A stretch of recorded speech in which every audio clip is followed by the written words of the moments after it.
Okay, so this is a video description of week 4, which is going to be on CSS positioning. So here's basically the whole assignment right here. But this exact thing will get posted in Moodle. To start off, you just want to take this, which can be gotten right there. You know, if you copy that, and then once you have that copied, you want to open up VS Code in your terminal and put it in put it someplace where you want to put that folder. So I'm going to say CD desktop. That's where I like to put things that I'm cloning. And I'll say git clone and like that, which is the link that I just got. It already exists. Okay, fine. So it already exists. So I'm just going to open it up because I did that once before. So if you see that error, that's what it is. So I'm going to say I'm looking for CSS positioning.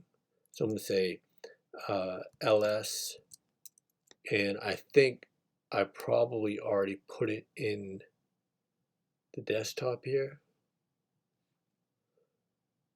Yeah, see, it's right here. So it was already there. So that's an error that you may see, and if you see, you just gotta basically cd into it. You've already cloned it. So I'll say cd and then I'll write CSS position like that. So now I can go into it. And so I'm gonna make this bigger so we can see it.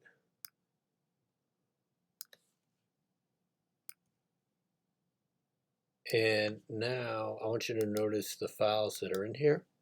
The example and the example are something that I want you to take a look at. I'm going to show you in a sec, but also the starting CSS and the starting HTML.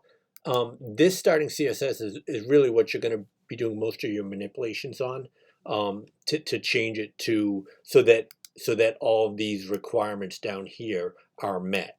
And you can do that on this starting CSS. You may end up wanting to manipulate this as well. If you want to, you can for certain reasons. But I'm gonna show you what this looks like quickly right now. So I'll just do this, and so that's what this looks like. So this is a starting HTML with CSS. You can notice a lot of images, right? There's a navbar right here that I'm gonna want you to have stick to the top. That's one of the first things I want you to do. And then so that was if I look back here, yeah, that would have been number 1 right here. I want you to make that navbar stick. The other thing is to manipulate some of the images in here, and I'm going to show you right now what I mean by that. I'm going to open up this example because it's kind of complicated what I'm asking you to do. Typically, when you scroll up, a page, the images go with the page, right? But I want you to try to do something new where you have the images stay, that they're fixed. So watch this background image right here. It's a fixed background image. You can see how it stays just like that, and the one after it stays as well.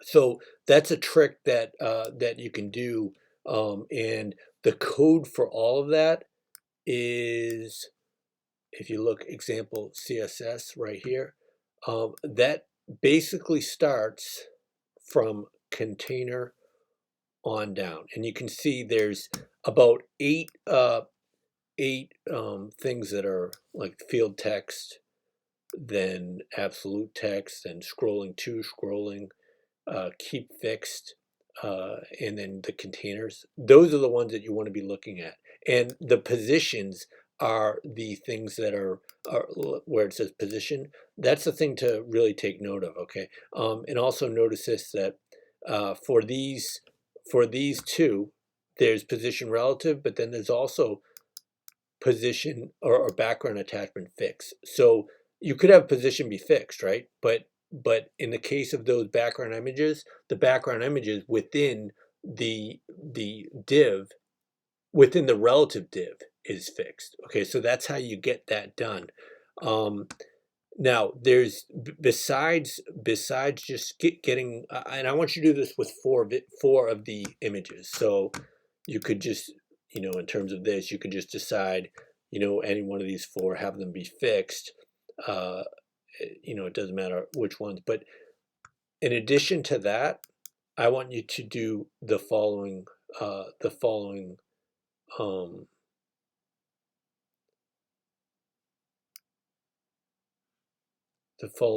things right here. Oh yeah, I'm sorry. I failed to mention this as well. Somewhere on the document, I want you to have a fixed notice that says something like this page was made by and then your name. So it's a fixed notice, and that would be similar to something like, if I show you this fixed thing right here, you could put like a note on it that basically says, that you created this or whatever, or this web page was created by you. So that's fixed to a certain spot on the web browser. So that's something else that I want to do. That was number 2.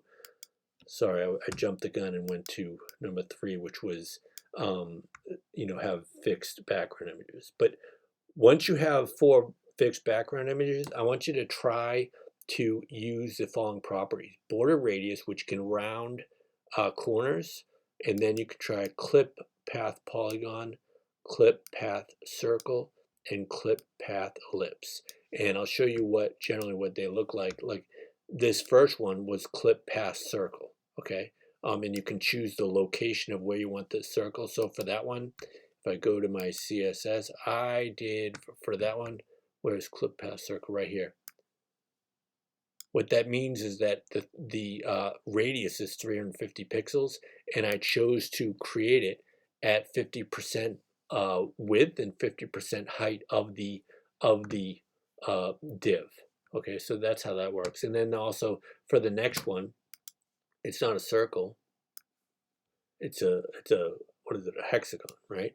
So for the hexagon, for this, see clip path polygon, and you see there's 6 parts to it. There's 1, 2, 3, 4, 5, 6. Okay, and you notice that this first one says 25, 0. What that means is that we're 25% of the way left to right. There's 25%, and we haven't gone down at all, so it's 0, right?